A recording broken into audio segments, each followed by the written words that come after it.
Good evening. You are listening to the Fumblerooski podcast by Power 88 Dean Radio. I'm your host, Adam Wright, along with co-host Justin Tucker. Now, preseason is finally here. We just had the Hall of Fame game kicking off preseason that just started up. So football's finally back, Justin. We had the Hall of Fame Enshrinement that just happened the other day. So we're going to split this episode into two halves. Sort of. We're going to have the first half of this episode. We're going to talk about a little bit about the Hall of Fame enshrinement, the first couple parts of it. We'll share our thoughts. And then, Justin, you can give some additional thoughts as well. And then after that, we have some preseason thoughts. Going into preseason, we just had our first game, but there's still no shortage of question marks going into preseason and going into the regular season as well. And there's a certain player who previously, who we mentioned a couple episodes ago, he decided to, him and his team, they worked things out. He previously requested a trade. Xavien Howard, they worked things out, and we'll go over that in just later on this episode. However, we're going to start off with a Hall of Fame enshrinement, and that would be with Peyton Manning.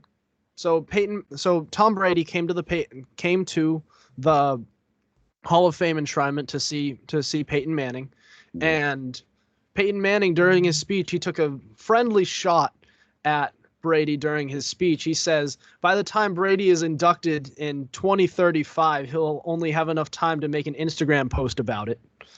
Taking a shot at how he always has a big social media presence, and that he's just never going to retire, and he'll only be inducted in like 25 years from now. But just this back and forth kind of has me thinking a little bit, and it raises the question, looking back at both of their careers back when they were both playing in the league, do you think there'll ever be a rivalry quite like Peyton Manning versus Tom Brady? That's a good question. Probably never, but there will always be comparisons between quarterbacks. I'm not sure if it'll have the same flair like a Brady and a Manning, but in the modern day, in the game of football, there will always be like comparisons between players.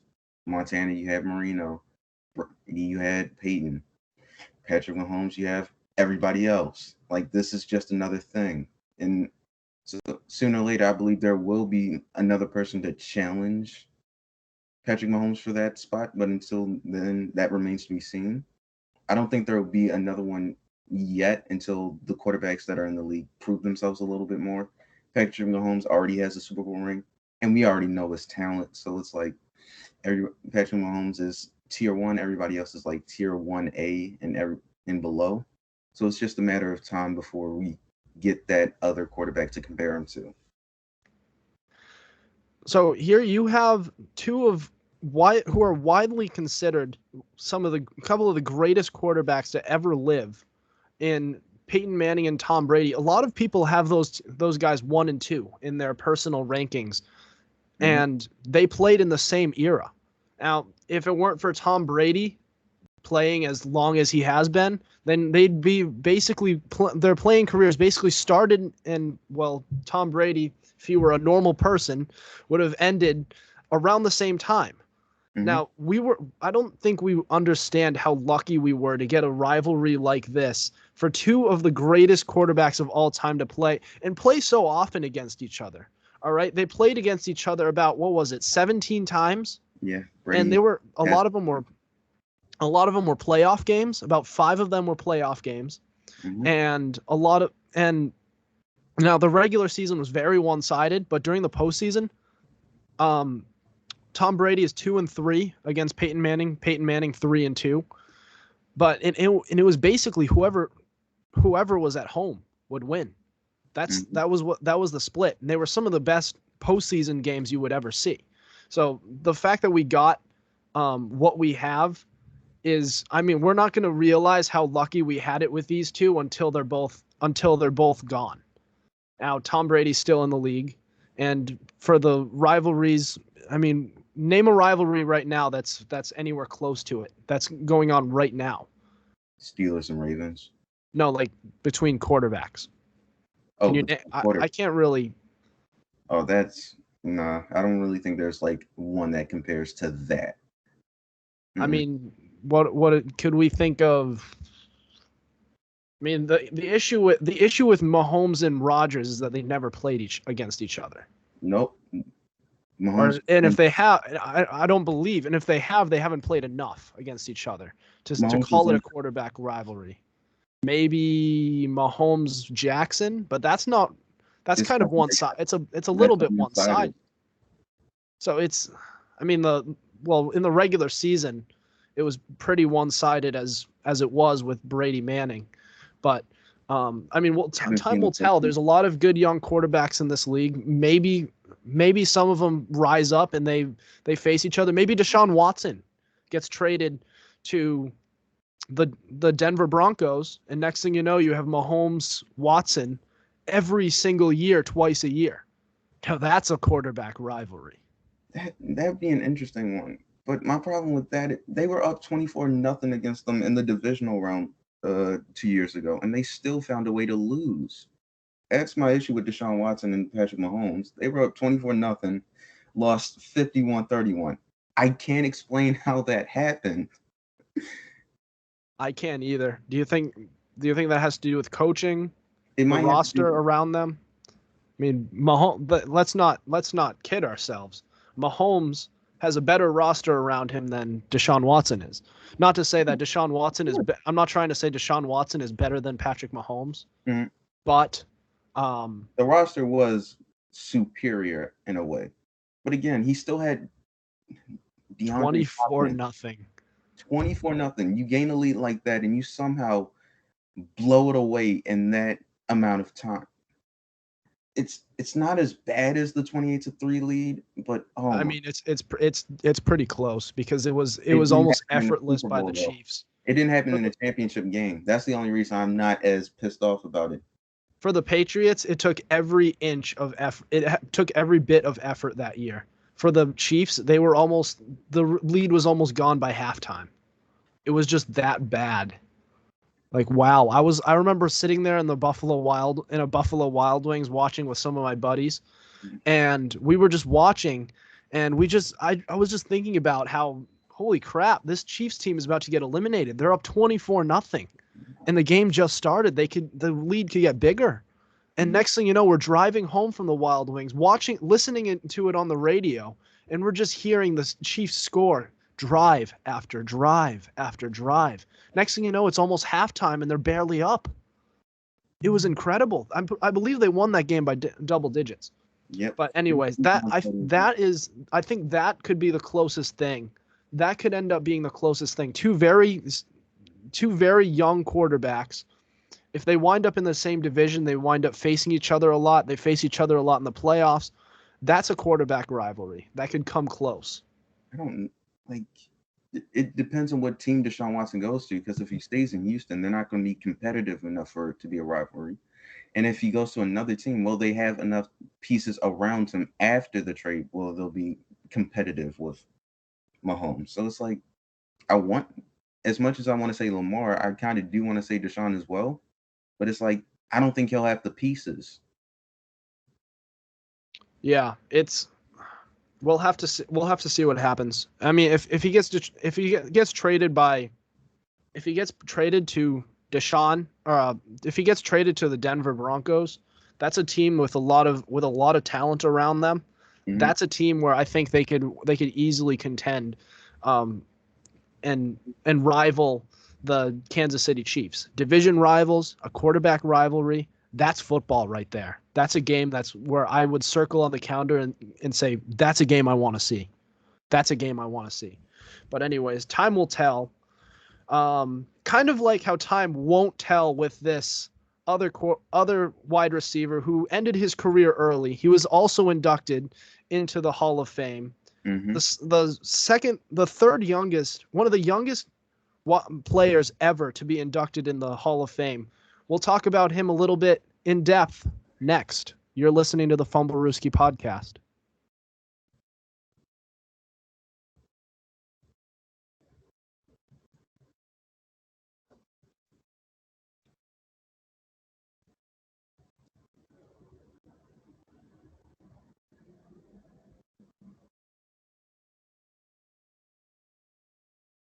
Welcome back. You're listening to the Fumblerooski podcast. We are talking about the Hall of Fame enshrinement that happened a couple of days ago.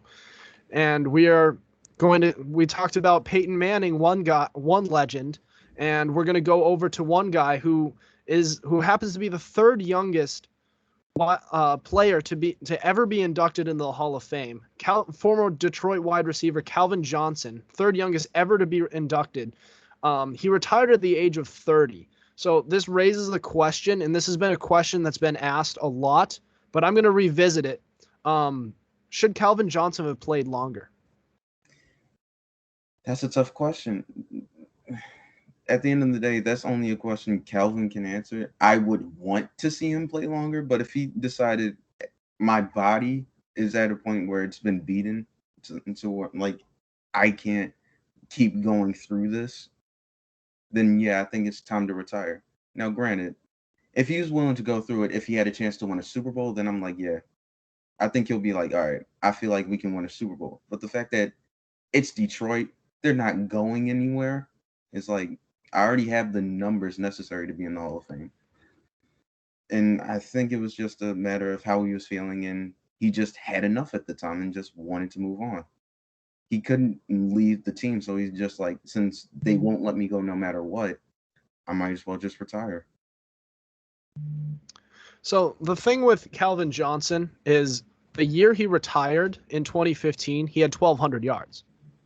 And the year before that, in just 13 games, he still had over 1,000 yards. And the year before that, in just 14 games, he had nearly 1,500 yards. Like it was incredible. Even when he misses time, this guy just racks up statistics. It's just such a he deserves every bit of this Hall of Fame induction, man. Just look at his statistics. You talk about a guy who I would have loved to be a New England Patriot. He's at the top of the list. And I remember when he was going to be a free agent, that offseason in 2015, there were a lot of Patriots fans out there saying, well, let's sign Calvin Johnson. He's late in his career. He's been playing for the lowly Detroit Lions for all his career. He might want to go ring chasing. He goes and retires. I was like, God damn it. But not this time, Patriots. Could he have played longer? Yes. If the question is, could he have played longer? Absolutely. And he could have played at a high level for years. He probably could have played until today and could have put up numbers. So the biggest question is, should he have? So, I mean, you can never tell what kind of injury he could have gone through if he continued to play, or if it would have had any long-term effects. He clearly didn't want to. He was talking in his Hall of Fame speech. He said, as much as he enjoyed it while he was there, he endured a lot of pain off the field from playing so long, from all the fatigue. And I mean, I understand both sides of this. I feel like he could. I'm going to say it's a very tough question to ask, but yeah, he should have played longer. He was only 30. Only 30. You can't tell a man that feels like he needs to retire to, like, you know what? It's his personal choice, but I think he should have played longer. I mean, that's my personal opinion, but that his personal choice was that I choose health, and I've already put up the numbers. But he still would have been playing in Detroit because he's still under contract to Detroit. Detroit wouldn't move on from him even if he wanted to. I think that was the thing. That was one of the things that was holding him back from going to, like, Green Bay. If Green Bay offered, and if New England and Green Bay offered him, he would have went to Green Bay first. He said something like the Pat McAfee show. Green Bay was one of the few people that, like, tried to get him. Aaron Rodgers was always trying to get him to Green Bay, which is why I never understood why Packers organization never trusted Aaron Rodgers with this. But that's besides the point.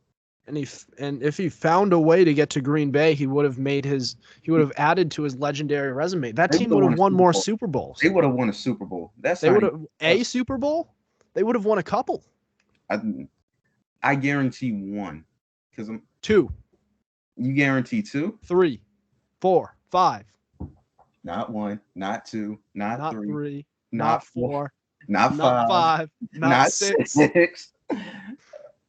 It would have been it would have been electric. Even as a Patriots fan, even as a diehard Tom Brady fan, that would have been fun to watch. Jordy Nelson and Calvin Johnson. Yeah. Calvin Johnson and Devontae Adams later on. That would have been incredible. But It would have been like also hard to stop. It would have been like a passing of the torch, and it would have been from one number one receiver to another. Calvin Johnson would have finished with even more insane numbers, a ring, and inducted into the Hall of Fame a little later on in his life. And he wouldn't complain about the pain, and he'd say it was worth it. If only. But he wouldn't get traded to the North. That's just not going to happen. All right. Well, we can fantasize, reminisce all we want. We could do this all day, but we're gonna have to move on to some preseason coverage. Mm-hmm. Do you have any other thoughts on the Hall of Fame before we move on? Peyton gave a good speech. I love the little dig at Tom Brady. I no longer hate Troy Polamalu, and I respect his whole career. Now that he's retired and into the Hall of Fame, much deserved, by the way. I'm happy for him and glad he's finally in there. I mean, he's a great player. I hate Derek Jeter as a He's a phenomenal Red player. Sox fan. I don't like him.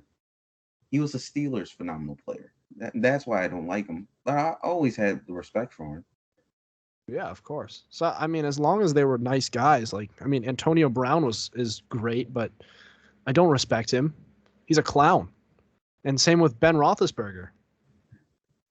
He loves kids a little too much.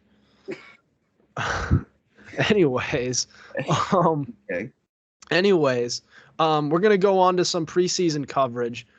First, we're gonna touch on a certain Bears quarterback, a rookie taken very high, and we're gonna look at some expectations that we have for him going into the 2021 season, into his rookie year.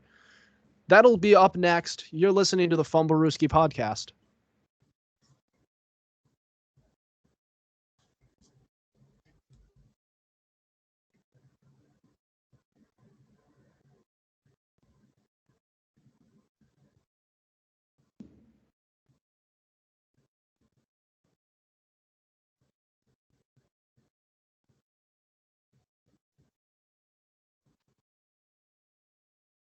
All right, this is the Fumblerooski podcast. I am Adam Wright. I'm here with Justin Tucker.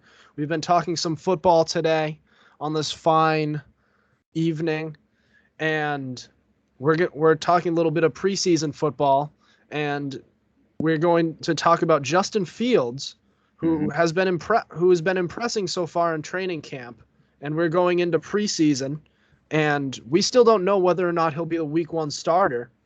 I had there was that Instagram video that I posted on our Instagram page where he's on the run and he makes a sidearm throw going with putting no weight into it and nearly effortlessly completes the pass.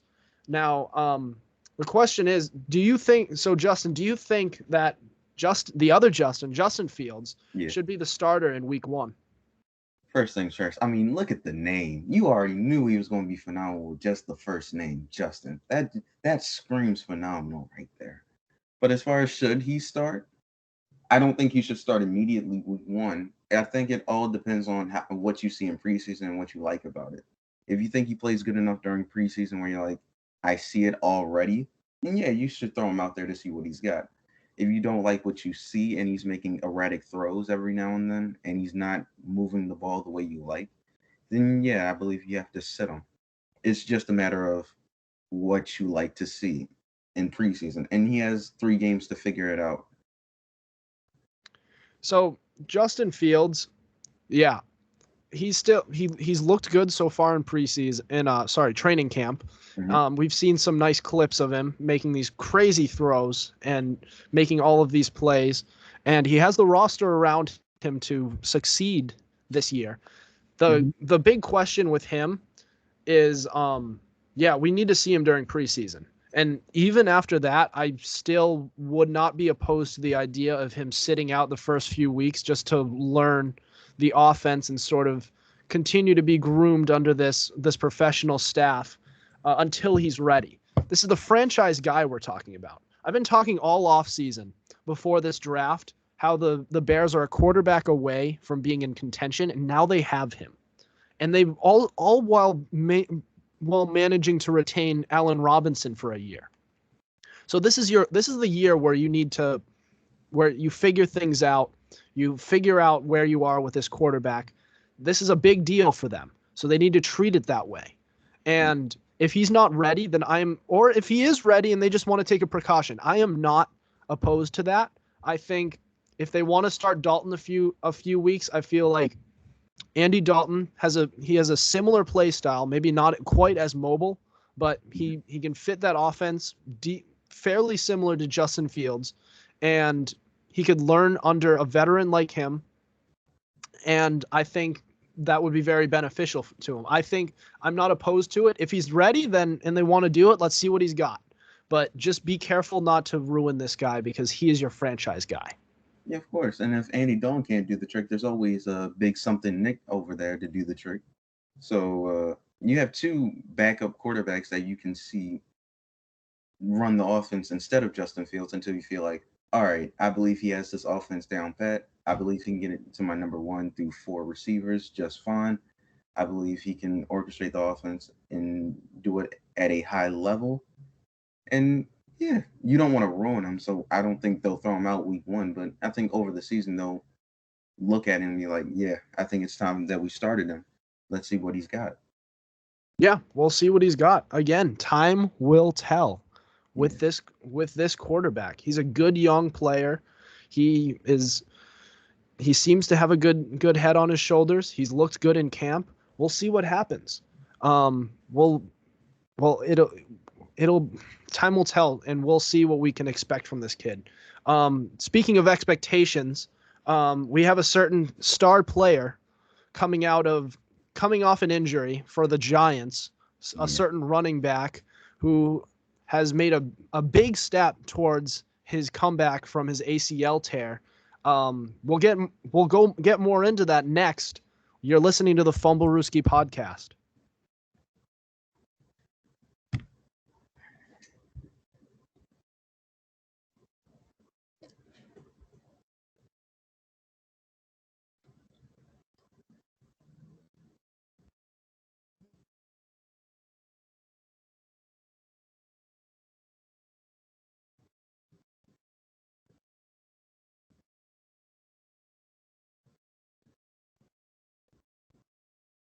Welcome back. We are here talking some football. I'm here with Justin Tucker.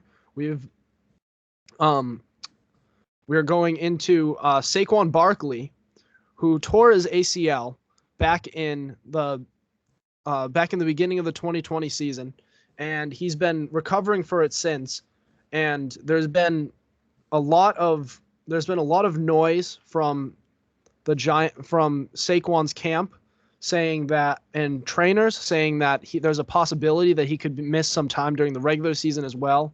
So he took a big step a couple days ago where he was activated off the physically unable to perform list, in other words, the PUP list or PUP list, whichever you want to put it. So there is still the possibility that he could miss time during whether that or not that's preseason or the regular season as well. But Justin, when he comes back, what do you think we should expect from this guy coming off an ACL tear? I think they'll use him with precaution when he first comes back. Hopefully they use him with precaution because he's just coming off an ACL tear. So maybe the Giants will do it by committee more so than relying on Saquon Barkley a lot. But I think as they realize that, hopefully, knock on wood, he's fine and they can rely on him more in the run game and in the passing game. So I think it's just a steady process of he's coming off an injury. We don't want to run him into the ground again. Let's just see what he's got, and then we can go from there. Hopefully, Daniel Jones has progressed to the point where they don't have to fill the box with 8 people. But I don't know. I don't know where Daniel Jones is at this current moment in time. I believe he has the weapons to succeed, but until we see him during preseason and week 1, I just don't know. Yeah, So the thing with Saquon Barkley that I have with him is that even before his ACL tear, he still was not performing really. And it was ever since Daniel Jones took over as the starting quarterback, Saquon Barkley hasn't put up the numbers. What? And what? He's put up these. You're asking a lot from Saquon. I don't think people realize what you're asking of him. From Saquon? Well, I just want him to be able to be the star running back that he is, being the number 4 overall pick from the 2016 draft. He still ran for over 1,000 yards. No, it was the 2017 draft, but yeah, 18. He was with Lamar and the rest. Oh, it was 18. Right. 18. But number 4 overall pick. His first year. He was the number 2. Number 2? I thought it was number 4. Sorry. Number 2 overall pick. You have that further supports my argument. You should expect more than what you've gotten from him from the past couple of years. His first year, he absolutely met expectations. The second year, for most of the year, he was good, and then Eli Manning was replaced by Daniel Jones, and his play fell off. Gee, I wonder why. Do you think Daniel Jones is not as good as Eli Manning? I don't think he's helped. I don't think he's helped Saquon as much as you want him to. I believe when he first took over, I believe Saquon still had more room to operate because at least Danny was throwing touchdown passes. I can't remember. I think it was against the Bucks. I think he threw like 4 or 5 touchdown passes in that game, and I think they won. And that's how he got the name Danny Dimes. And ever since then, he hasn't met up to expectations. And since then, I think opposing defenses have said, we're not allowing Saquon to get off. So you're just going to have to rely on Daniel Jones. And I don't think he can deliver. So it's either Saquon or bust for right now until Daniel Jones delivers. See, I mean, regardless, there's still the fact that he's underperformed a little bit the past couple of years, and there's the fact that he's coming back from an ACL tear. So it's not just that. So it's not just the ACL tear alone. He still has to prove that he can still do it, and with an injury on top of that, and. So we'll have to see what happens. I hope that Saquon Barkley hasn't been wasted for his best years, and that his best years are behind him. It feels like since he was drafted, it feels like his career is almost over before it starts. And I mean, ACL tears are hard to come back from as a running back. Dalvin Cook tore his ACL and he wasn't the same until like 2 years later. He tore it in 2018? 2017. He tore it in 2017, and he wasn't the same guy until 2019. And even then he was still fit. He was still having injury issues. It was basically up until 2020 where he was able to play to his full potential. So if it takes that long for Saquon Barkley, especially this late in his career as a running back, his best years, he's a running back. What? His best years could very well be behind him. It's not like he's 28, 29. He's still young even by running back standards. He still has a few more years left in him where you can say, oh, okay, he can still perform. It's not like he's 28, 29 and then the ACL happened and it went out and no, he's still young. I believe he can still recover. I think it's just a matter of that Giants O-line and Daniel Jones. If he can get a line behind him, watch out. That's about it. I sure hope so. He's a nice player. He has a great head on his shoulders. Has a great work ethic. He's squeaky clean off the field. I mean, this is a type of player who you want to be the face of the NFL for when it comes to running backs. And I really hope that his best years are behind him. I hope you're right. I hope I'm wrong. But the fact it's hard, it's so hard for running backs to sustain success over a long period of time, and he's already been in the league for a few years. Mm-hmm. So I hope his best years aren't behind him. Anyways, we talked about one running back, one veteran running back, and we're gonna get into a rookie running back who stuck out a little bit in the Hall of Fame game for the Steelers with some expectations. We'll talk about him next on the Fumblerooski podcast. Stay tuned.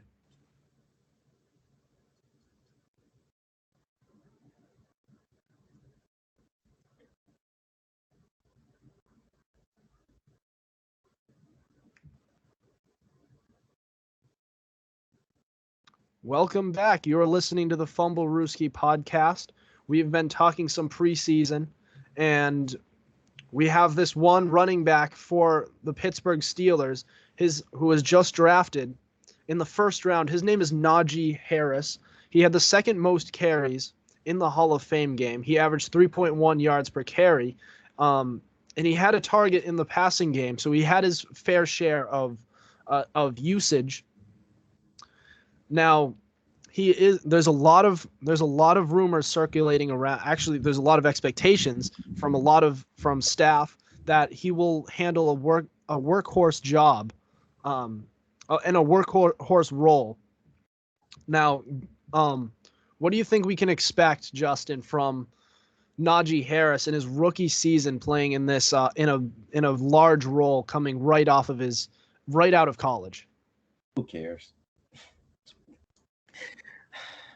If you're going to force me to talk about Naji Harris, I think he's going to have an okay season. I'm not going to expect him to have a great season, mainly because I don't think the Pittsburgh Steelers line is as great as it once was, because David and Castro's not there.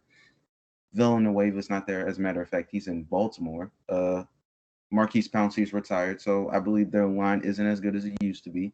Big Ben is not as good as he used to be, and so I think he probably won't rush for 1,000 yards, but I think he'll have 1,000 yards all-purpose, because he'll be in the passing game. And since they see him as a 3-down back, meaning he can run, catch, and block, I think he'll get a lot of reps, despite the fact that he's a rookie. So overall, I think he'll have an okay season, but I'm not sure he'll break 1,000 yards based upon that Steelers O-line.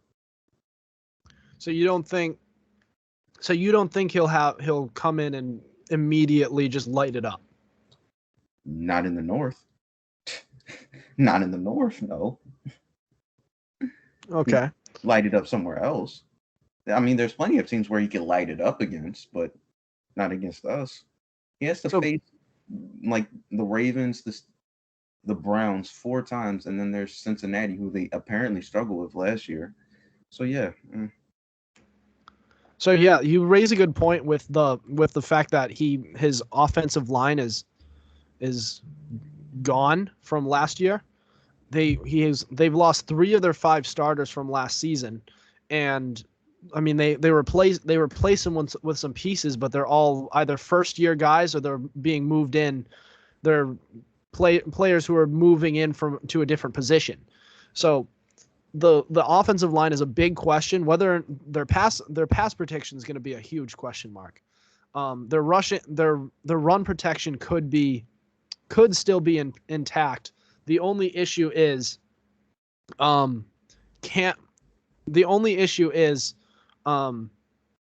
he's a rookie. So they're going to end up having to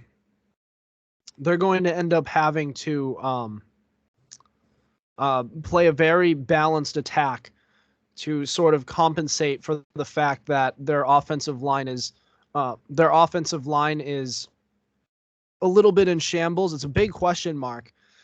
If they can keep him guessing, then Naji Harris could have some production. He's a very talented back. He could be used in the passing game and the rushing game, and he can as long as the offensive line isn't too much of an issue, and he gets the workload that we think he's going to get, then I think he'll have a productive season. I think he will have over 1,000 yards. I do. Rushing? Rushing yards, yeah. I think he'll get that. I don't think so. I don't think the passing game will be as good as you think it is because you even saw Chase Claypool went down in the preseason game, so we don't know the extent of his injury right now. We hope it's nothing too long term, but at the same time, it's still an injury. Even then, I'm not certain of him being a number one. I know Juju's not a number one. James Washington wants to leave, and then there's Deontay Johnson, who occasionally drops the ball more times than I can count. He drops more balls than puberty, but that's besides the point. Deontay Johnson? Yeah. I don't know about that. Deontay Johnson was one of their more reliable receivers last year. That's not saying much. That's really not saying much. Chase Claypool had himself a good year. There was Juju Smith-Schuster, who had a solid year for them. And they still have Eric Ebron as a tight end. They'll have a decent passing game. The big issue with Catches. Eric the Ebron couldn't catch last year. The biggest issue with the Steelers' offense was not in the passing game. It was in the rushing game. They didn't have much of a rushing attack. And now there also is the issue that Ben Roethlisberger can't push it down the field like he used to anymore. Mm-hmm. However, if we're talking about Naji Harris producing, they may not need that. They may just need short passes and to rush the ball every now and then. And short passes does mean more action for the running back, who's going to be Naji Harris. So do I think he's going to have a great year? Absolutely not. But can he eclipse 1,000? He could get there. I just don't see it because again, I've seen the Steelers. They did not scare me once last year. The only reason we lost the second game is because our whole team was ravaged by COVID. If we weren't in that game, if our team was healthy, we would have won that game. Deontay Johnson couldn't catch. Chase Claypool couldn't get open. Juju Smith-Schuster, I don't even know about him. Eric Ebron couldn't even catch. And down the stretch, you saw all these problems just elevate, except against the Colts. Every other game they lost. The Washington football team, who they should have beat, they lost. Cleveland Browns, twice, back-to-back, should have won both of those games and lost horrendously the second time. I don't want to hear it about them. I just don't.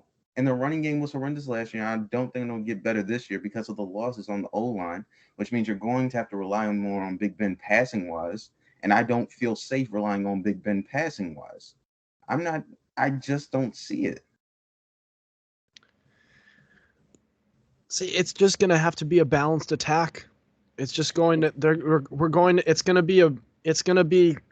it's not like the Kansas City Chiefs, where we're just going to rely on Patrick Mahomes to run the show. It's going to have to be it's going to have to be a team effort where the receivers are playing a role, the tight ends are playing a role.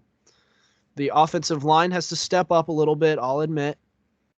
And Naji Harris is going to have to put his big boy pants on early on. But I think he can do it. I think he can.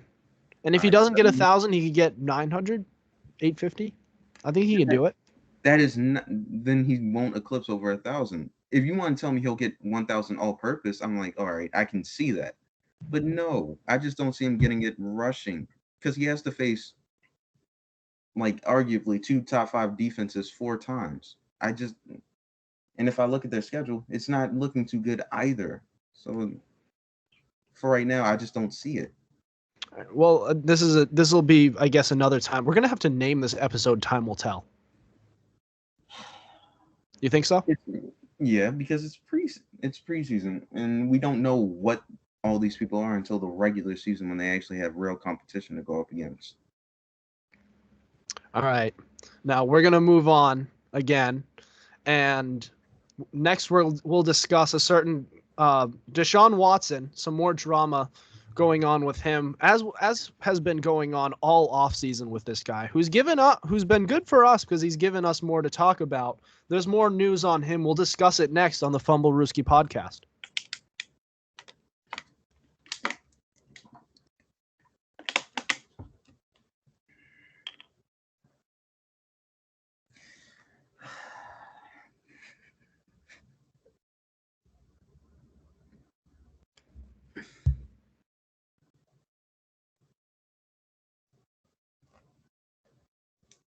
All right, here we go. We're going to discuss some Desean Watson drama, a little bit of gossip going on back around here. He's been involved in literally everything when it comes to the NFL, regarding trade rumors, team drama, all that stuff. There's a lot of assault cases, quite a few, to say the least, that have gotten his way. So Desean Watson has finally reported to training camp.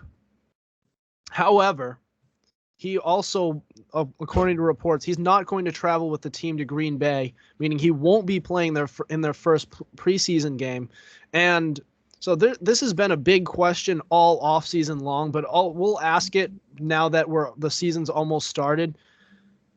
Is there any chance Desean Watson plays football this season? There's a chance. It doesn't seem likely.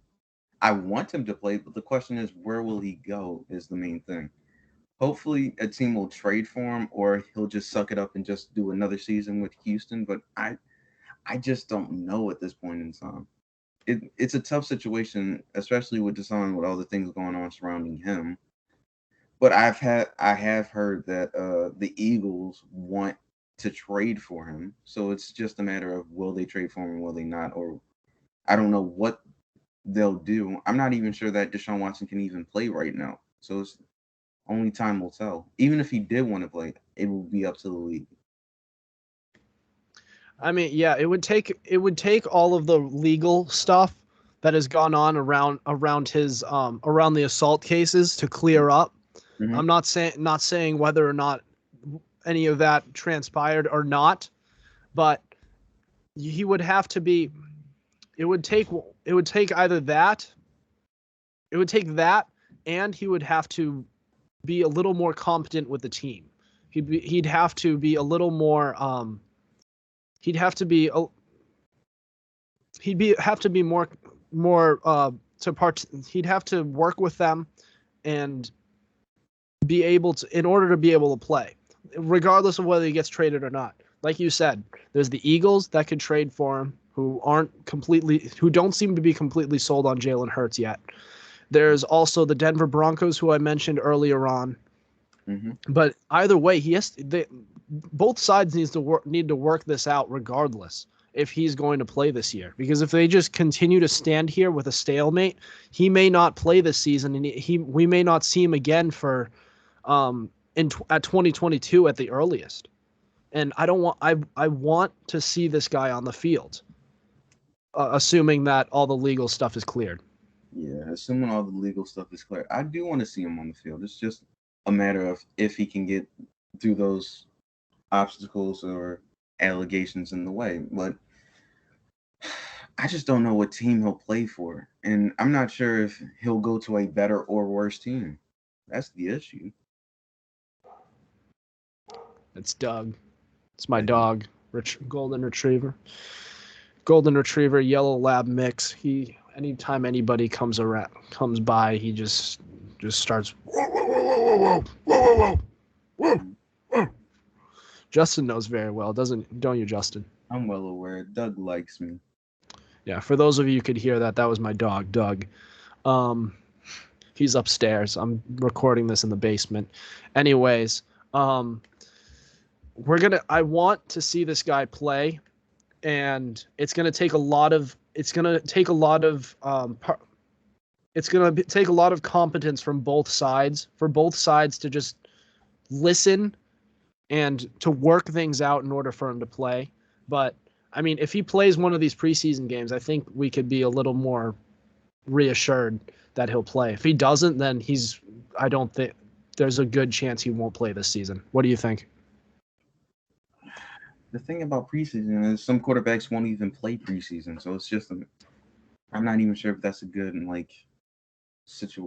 good indicator. So I hate to say it because we've said it too many damn times this episode already, but time will tell. Only time will tell what, just like all these situations during preseason.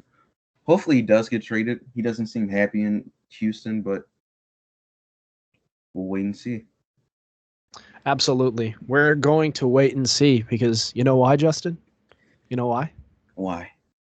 Because time will finish it. Tell. There you go.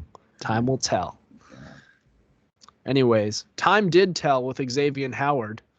And so we've had a lot of different trade requests going on. If you really think about it, this offseason, and we've had J.J. Watt request a trade. He got traded. We've had Matthew Stafford request a trade. He got traded. We had Julio Jones request a trade. He got traded. Carson Wentz got traded. I think the only one who hasn't, and it's only mainly because of the sexual assault allegations, it's Desean Watson. However, there's one player who has broken that trend, and that's Xavien Howard. We'll talk about that next on the Fumblerooski podcast.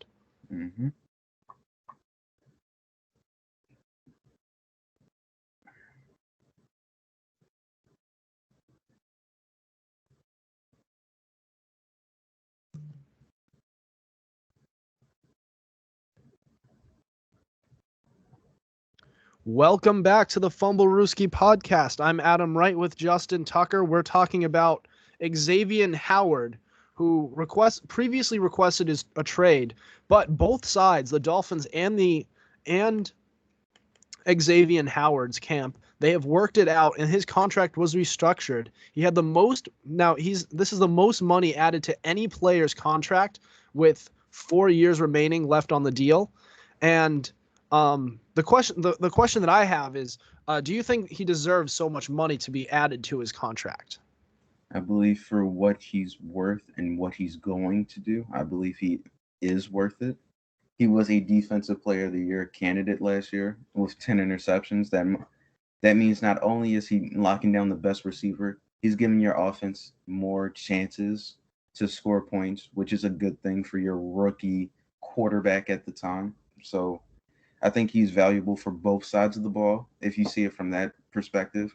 I believe he was worth more money going into the season, and he believes so too, which is why he wanted the trade, because the Dolphins weren't going along with it until they just finally caved in and all right, we'll pay you. So it's good all around. I'm happy for him. Glad he's getting paid. I know Sean's happy he's getting paid. Now he doesn't have to deal with that, and now he can just focus on if Tua's going to be the guy. And so now that's the only question remaining. They have the defense intact. They just need to know where the offense is right now. Now, see, I've been saying this. So you and I both had Xavien Howard on our player rankings for our cornerbacks. We had him, and I believe we both had him in our top 5. Yeah. So Xavien Howard, he is the top player in a position that is, in my opinion, one of the probably the most important position on the defense. What? I just forget. You said he was the top one. He's one of the top players one of the top players for his position, and one of the most important positions on the defensive side of the ball. I thought you said he was the top one. No, I have Jair Alexander there. Okay, just checking. Yeah, I'm not gonna contradict myself. That wouldn't be good. Yeah,